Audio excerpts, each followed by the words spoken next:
políticas anticongestión. Tiene que ver con unas tarifas al pasajero competitivas que lo lleven hacia el transporte público y no al uso de unos medios de transporte que en sí mismos agravan el problema de la congestión. Pero eso viene desde hace años, del incremento de las motocicletas, sí, no es en este año ni el año pasado, sino desde hace varios años. Incluso a usted, cuando era alcalde de Bogotá, muchas veces le preguntaron y le decían de por qué no reglamentarlas y ponerles como un stop a lo que estaba pasando con las motos en Bogotá, y usted no hizo nada. No necesitas hablar siempre de prohibiciones, señor periodista. Si usted, que es un buen investigador, supongo yo, mira la encuesta Bogotá ¿Cómo vamos? Y compara el comportamiento del uso de la moto, incluido el año pasado, se lleva una sorpresa. Mientras nosotros pudimos detener, y eso sí que era muy difícil para una administración, detener la tasa de uso del carro y de la moto, y le digo por cómo lo logramos, con las tarifas de Transmilenio. Vea, doctor Petro, pero la verdad es que las... Termino, pero es que usted estaba contestando a su compañero que me hizo una increpación, y hay necesidad de contestarle. Y si usted compara lo que sucedió el último año, 2016, de acuerdo a la encuesta de Bogotá ¿Cómo vamos?, encuentra que la tasa de uso de la moto se disparó. Y espero que este año, que la política anunciada sigue siendo la de subir aún más las tarifas del Transmilenio, pues lo que se va a ocasionar es un ascenso aún mayor de la tasa del uso de la moto y por tanto de la congestión en la ciudad. Bueno, doctor Gustavo Petro, estamos contentos de que esté aquí con nosotros. Vamos a empezar a hablar de un tema que sin lugar a dudas pues es la noticia del momento. El alcalde Peñalosa ha dicho que va a prohibir las protestas alrededor de la Plaza de Toros La Santa María el próximo fin de semana. ¿Cuál es la propuesta de ustedes ante esta prohibición del alcalde de Bogotá? En una democracia y bajo la Constitución del 91, ningún funcionario público puede decir que puede prohibir una protesta, a menos que se declare un estado de emergencia que es del tenor del presidente de la República, lo que antes llamaban el estado de sitio, que la Constitución del 91 morigeró a unas etapas muy restringidas y que solo puede hacer el presidente de la República. De resto, los derechos fundamentales de la Constitución se deben cumplir. Y uno de ellos es el derecho a expresarse, el derecho a movilizarse. Eso me hace pensar que usted va a volver a acudir a las protestas alrededor de la Plaza de Toros La Santa María. ¿Usted va a volver este fin de semana?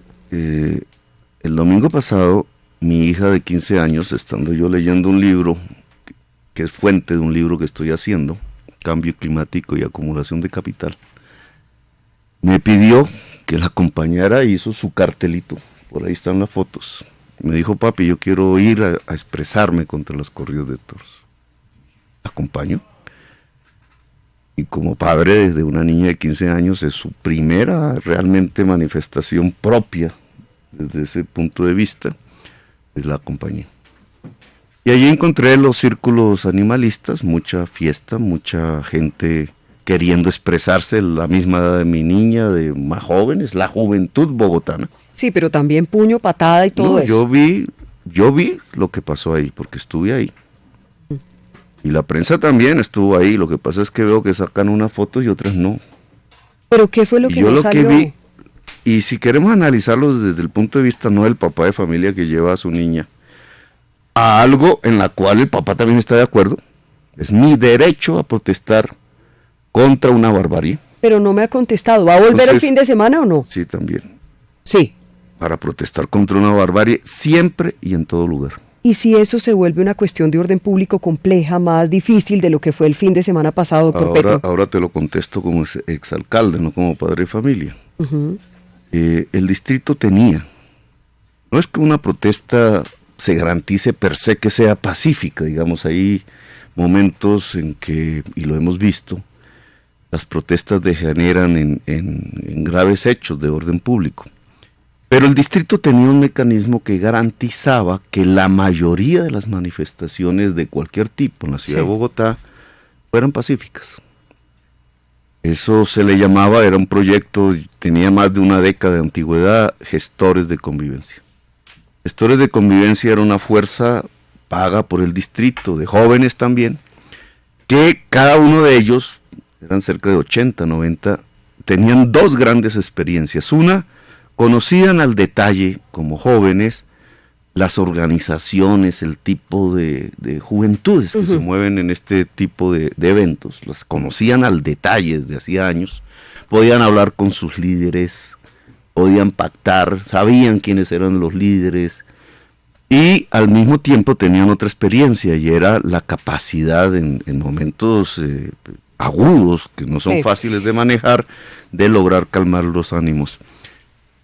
Esa fuerza de convivencia fue desmantelada completamente por el distrito. Entonces el distrito cogió una práctica de un año para acá, que es ante toda manifestación mandar el SMAT. El SMAT no está preparado para disminuir el calor. Pero usted sí vio lo que estaban haciendo. ¿Usted se dio cuenta de que estaban agrediendo a los que entraban a los toros? Que era siempre precedido, siempre hay personas infiltradas. ¿Pero de dónde estaban infiltradas? Bueno, siempre, eso es un dato que tú tienes, te invito a investigarlo. ¿Quién Pero cuénteme usted que estaba ahí. Mira, te voy a mostrar esta foto, no la puedo, no sé si allá se alcance a ver. Muéstrela, veo, déjeme yo miro. Esta foto no la ha presentado la prensa privada. Ajá, aquí está. Es un joven. No sé si ahí la ven, no se ve. Desfigurado. ¿Y quién lo agredió? Un policía del SMAT cuyas placas están también en la misma Pedro, foto. usted le está echando la culpa a la policía, que No, estaba tratando de contener también a los manifestantes, digamos. La policía no tiene la culpa. A mí como a usted, a mí no me gustan los toros, yo no voy a la plaza de toros, estoy de acuerdo con la protesta, pero no podemos defender lo indefendible. Mira, si tú haces una manifestación porque quieres defender el derecho a la libertad de expresión de la prensa en Colombia, y te mandan un escuadrón del ejército, ¿qué te produce? Si uno no toca, si uno no se confronta, se mete, se choca con la gente del ESMAD, eso no va a pasar nada, créame. Y si en cambio aquí veíamos unas imágenes donde algunos que estaban en las manifestaciones les tiraban del pelo a las personas que estaban entrando, les pegaban, hay personas heridas, digamos que eso es algo inaceptable. Todo eso es rechazable. Claro. Pero no puedes culpar a las juventudes bogotanas. No, pero es que nadie está culpando a las juventudes bogotanas. No, nadie. Pero le mandas el SMAT, los gasean, les pegan, les desfiguran los rostros. Pero después de que la prensa después lo llaman de bando. No, señor, yo estuve presente y soy testigo de que no fue así. Pero entonces empezó primero a agredir el SMAT a los manifestantes. Y tenemos las fotos, que ni siquiera fue el SMAT. Para una que cosa lleva a la otra. ¿Quién fue? Que la prensa debería saberlo mejor que yo. En el sitio donde yo estaba, un muchacho de la policía inmaduro levantó el bolillo y golpeó a un muchacho en la cabeza que estaba detrás de la barra. Y eso está muy mal. Sí, está mal. Los demás muchachos que estaban al lado se lanzaron a defender al muchacho. Llegaron más de la policía ordinaria con los bolillos en alto y empezó una refriega y ahí llegó el SMAT. Es más, te tengo que decir que como estuve a 1 metro del SMAT con mi hija, ¿cierto? Y me gasearon, yo vi los rostros del SMAT y los vi autocontrolándose, ojo. Oiga, pero usted está el SMAT tenía más capacidad en ese momento, porque se tranquilizaron, ahí no pasó mayor cosa. Pero ¿qué originó eso? Que en fotos entonces se ve a los señores del SMAT y los señores muchachos, uno de ellos arrastrado. Oiga. ¿Qué originó eso? Un acto de inmadurez de un joven de la policía que le dio rabia, porque vaya a saber qué fue lo que pasó ahí concretamente, que levanta un balillo y va y le pega a otro muchacho en la cabeza. Óigame, usted como me dijo que había ido a para impedir, porque esos hechos pueden ocurrir en cualquier gobierno, en cualquier circunstancia y en cualquier protesta, para impedir que fuerzas que no están acostumbradas a la tolerancia no entren en violencia. Por eso fue que el distrito y nosotros sí que profundizamos ese programa, construyó una fuerza de chaquetas rojas que se llamaba Gestores de Convivencia y que era experta. Venga, pero déjeme avanzar en la entrevista. Usted dijo que usted asistió, usted dijo que asistió a esta protesta porque su hija lo invitó. Sí. Le pregunto, siendo su hija menor de edad, ¿por qué no se fue? Apenas empezaron a gasear en la policía y empezó esto a convulsionarse. ¿Por qué se quedó? No entiendo. ¿Y por qué teníamos que irnos? ¿Por proteger a su hija? ¿Es menor de edad? Sí, ¿y por qué teníamos que irnos si es un derecho constitucional? Pero ¿no le parece que usted estaba ahí en su papel de papá? Es que usted me ha dicho que no estaba en su papel de político. Está diciendo que usted estaba en su papel de papá. Sí. Sí, y no tenía que proteger a su hija. No, pero es que es menor de edad. Usted es el adulto. Sí, yo soy el adulto y creo que mi presencia fue la que, por lo menos en ese sitio, neutralizó todo. No hubo violencia. ¿No puso en peligro a su hija? Yo también, y mi hija y todos los que estábamos ahí estábamos bajo peligro. La pregunta pero que yo le haría... ¿Actuó como papá o como político? Yo le preguntaría a usted por qué un Estado no es capaz de protegerme a mí, a mi hija y a los demás jóvenes que estaban ahí. Vuelvo y pero inicialmente uno como padre es el primero que tiene que proteger a los hijos. Y yo los protejo. Pero ahí no la protegió, usted se quedó. Dejó en peligro a su hija. Si yo, ¿sabes pero esto es solamente una anécdota por lo que usted nos está contando. Ya que usted quiere meterse en los métodos de educación de mis hijos, le voy a contar lo siguiente. No me quiero meter en los métodos de educación. Usted nos ha contado muy amablemente que fue como padre de familia. Yo le estoy haciendo una pregunta en ese rol en el que usted fue. Muchos padres de familia entraron a la plaza, ¿cierto? Ahí está Pacho Santos en las fotos, ahí está Ordóñez en las fotos, ahí está Caicedo Ferrer en las fotos, etcétera. Todos son padres de familia, les toman las fotos.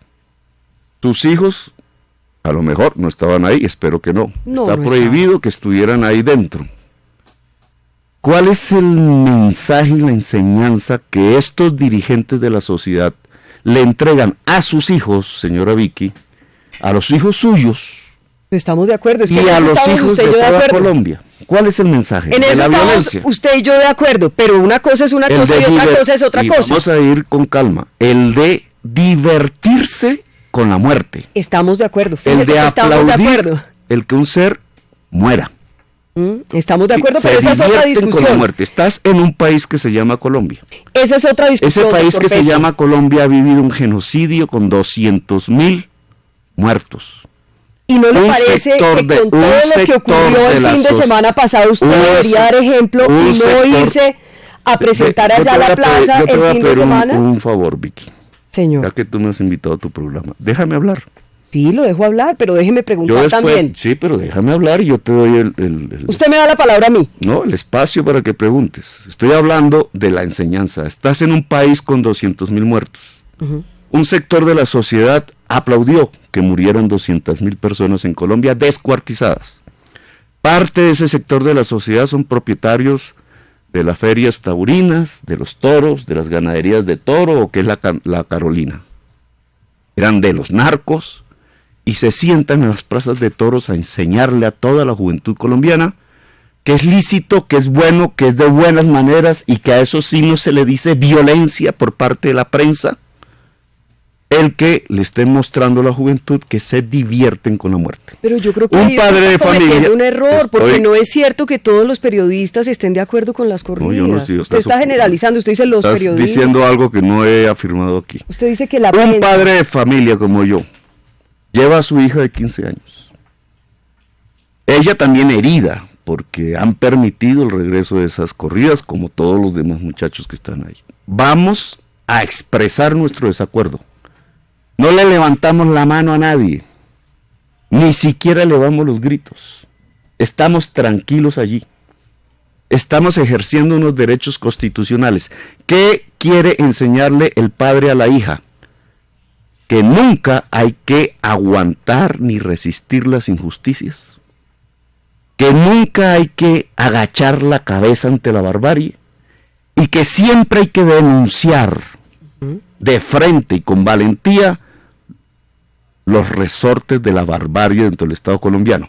Entonces, yo soy el violento, yo soy el malo, ¿cierto? Porque estamos queriendo que no maten en la plaza, un espacio público que no le pertenece a los taurinos, sino a toda la ciudadanía bogotana. El señor Pacho Santos entonces es una celebridad en la plaza, las modelos son una celebridad en la plaza, eso sí es plausible, ¿cierto? Pero son los le puedo preguntar, en cambio la periodista Vicky Dávila le parece cuestionable que un padre de familia lleve a su hija a protestar contra la barbarie y la muerte. Me parece que eso no es así. Me parece que la educación tiene que ver Bueno, con la lucha contra la injusticia. Usted me entendió mal, pero quiero avanzar en la entrevista. Veía un artículo de la revista Semana que citaba a Telésforo Pedraza, y ahí Telésforo Pedraza en el Congreso, no sé si usted lo vio esta mañana, decía que él lo había visto a usted dentro de la plaza hasta con botas y cachucha. ¿Es verdad? ¿A usted alguna vez le gustaron los toros? Mi cachucha me la puse una vez por una operación que me hizo la Fundación Santa Fe, bastante peligrosa. Nunca más he usado cachucha. No, ¿nunca ha ido a toros? Mira. ¿Nunca le gustaron los toros? Nunca me gustaron los toros. ¿Nunca fue? Como muchas personas muy de joven. Mi familia me llevó a una corrida de toros. Ajá.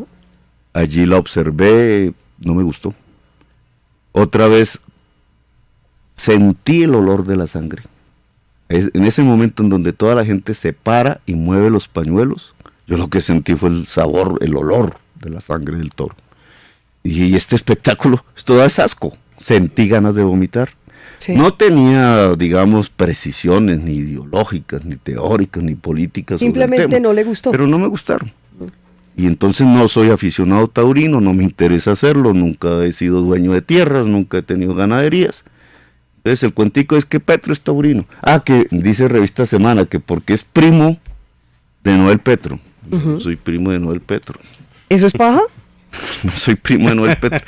Esa tendencia de la prensa por ver dónde es que, o porque hicimos un programa. Vuelve y dice que la prensa, dígame una cosa, ¿usted está peleado con la prensa, claro con los periodistas? Claro que sí, me parece que fue canallesca la actitud de la prensa respecto a Bogotá Humana. O sea que usted está como Trump. No estoy como Trump, pero me parece que en vez de reírse, la prensa debería reflexionar sobre sí misma. Me parece que está en un momento de enorme crisis. Una crisis de credibilidad, no solamente en Colombia, creo que es en todo el mundo, que tiene que ver con un elemento clave que antes no existía, y es que los medios de comunicación han sido comprados por los poderes económicos más grandes del mundo.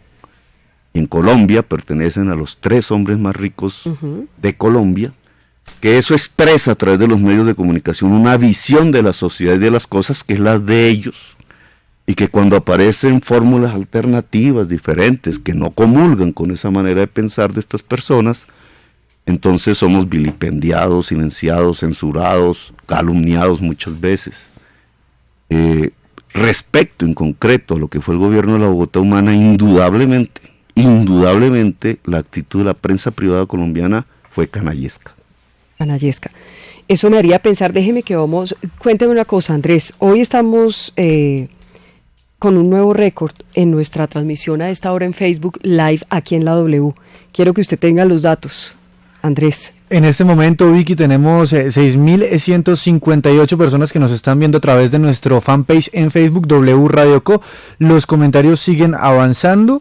Tenemos en este momento 3.113 reacciones. Nos han compartido nuestra transmisión 418 veces.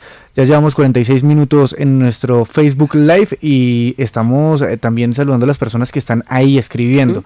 Ana María Hernández Prieto, está Claudia Cristina Ríos Villada, Juan Camilo Quintero Abella. Todos ellos estaban saludando y por supuesto comentando acerca de la entrevista. Doctor Petro, dicen que por favor permita que le hagan las preguntas. Estoy aquí escuchando. Pero también quiero decirle que hay muchos de sus seguidores metidos en este momento en el Facebook. Mire, déjeme hacerle una pregunta, doctor Petro. Y es lo siguiente, digamos que cuando usted era alcalde de Bogotá, Peñalosa siempre fue muy crítico con su alcaldía. Ahora usted se ha vuelto el dolor de cabeza de alguna forma de Peñalosa. ¿Es una venganza? ¿Qué es? Digamos que en la superficie alguien diría, no, eso es que Peñalosa no es amigo de Petro y entonces son 2 egos que no se gustan. Que no conviven, sí. Lo he escuchado en todas partes. Sí. Esa es una manera superficial de ver las cosas. Yo con Peñalosa, en términos personales, nunca he tenido ningún altercado, nada. Incluso en varios periodos de su vida, de la de él, yo he sido hasta solidario en muchos temas. Cuando lo querían, en el Partido Verde le querían dañar su candidatura presidencial, pues tenía ahí como conflictos. Yo no era del Partido Verde, pero usaban mi nombre dentro del Partido Verde para decir que no fuera el candidato presidencial del Partido Verde. A mí me pareció que eso no Primero no tenía que ver conmigo y en la medida que usaran mi nombre, pues había que decir que no estaba interesado en eso. Él fue el candidato presidencial del Partido Verde en las últimas elecciones y yo fui alcalde mientras tanto y di todas las garantías en su campaña. Creo que no tenga ninguna queja al respecto, nada por el estilo. Pero bueno, digamos, el tema no es ese, el tema no es de dos personalidades, el tema es de proyectos políticos diferentes, proyectos sociales diferentes. La Bogotá humana, que yo defiendo obviamente porque la goberné, la Bogotá humana es una concepción de ciudad que en mi opinión personal tiene que ver con la esencia misma de una ciudad en el siglo XXI. Dos grandes pilares que nos movieron y por los cuales deberíamos ser medidos. Se propuso la Bogotá humana superar la segregación social en todos los aspectos que eso implica.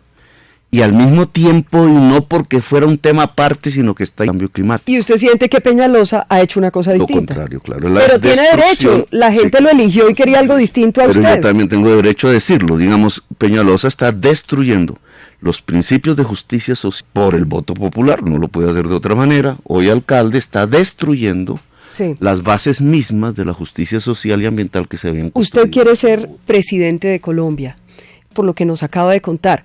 ¿Usted cree que es bueno, es fácil llegar a la presidencia con tantos rencores, tantas rabias? ¿Se puede gobernar bien así? ¿Podría ser usted un buen presidente con tantos odios? Una vez vi a Darcy Quinn diciendo, su colega, no sé si de la misma emisora o de otra, pero hacía varios años, diciendo algo, una frase que se me quedó grabada en la cabeza en alguna circunstancia. Me la encontré y no me estaba entrevistando, era un encuentro personal. Me dijo, en ninguna parte del mundo se puede gobernar sin el estrato 6. Se me quedó grabado porque dije, pero digamos, ¿por qué una periodista piensa así? O sea, ¿qué la ha llevado en su existencia, en sus conocimientos, en su experiencia, a pensar que ninguna sociedad puede ser gobernada sino desde las lógicas de las minorías más privilegiadas de un país? Pero no me está contestando mi pregunta. Entonces, te la voy a defender principios, ¿cierto? Siento que indudablemente fuimos objeto de una agresión en todos los niveles. ¿La labor de la prensa? Y sin ocultar nuestro programa, ¿cierto? Empezó a tener una actitud, porque yo no siempre he tenido la mejor relación con la prensa en general, muchas veces, pues, que una cosa era lo que hacíamos, una cosa era lo que decíamos, y otra cosa era lo que se transmitía. Desfigurar.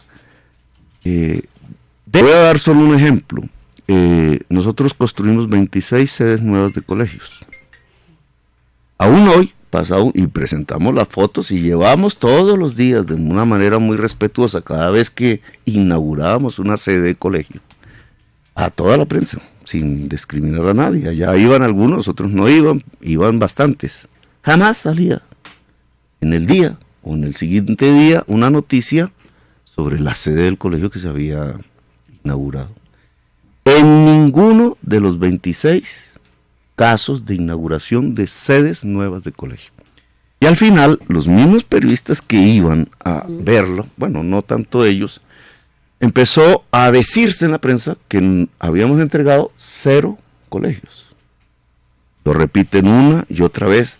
Y claro, hay ciudadanía, la mayoría de la ciudadanía ni vio que entregamos 26 sedes. Pero usted no me contesta la pregunta. Entonces, ¿qué ocurre con eso? Que se genera una prevención, que yo creo que está en toda América Latina y en el mundo.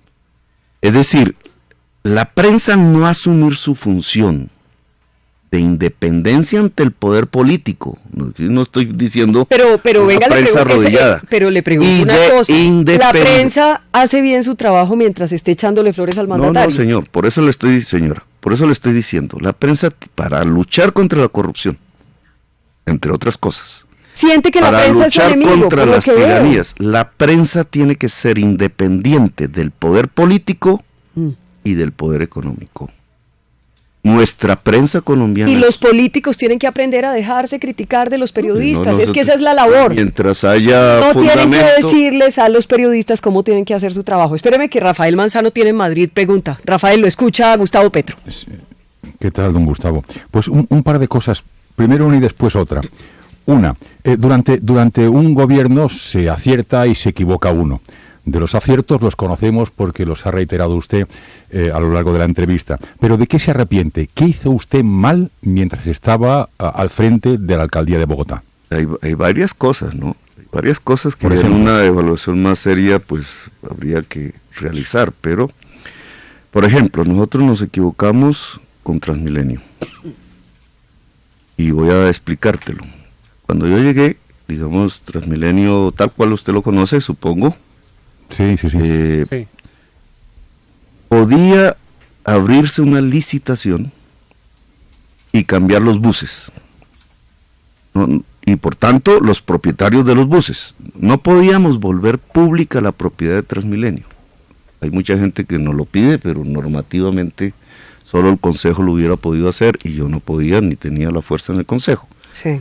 Lo hubiera querido hacer. Creo que el transporte público en Bogotá debe ser de propiedad mixta, pero no estaba a mi alcance. Entonces había la posibilidad era de cambiar operadores privados unos por otros y de cambiar la tecnología de los buses. Cuando entro y doy la orden de la licitación, los funcionarios dentro de Transmilenio empezaron a sabotear la licitación.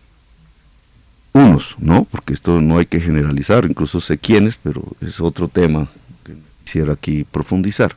Pero tuvieron una capacidad ciertos sectores al interior de la entidad de paralizar la licitación que se hubiera podido dar.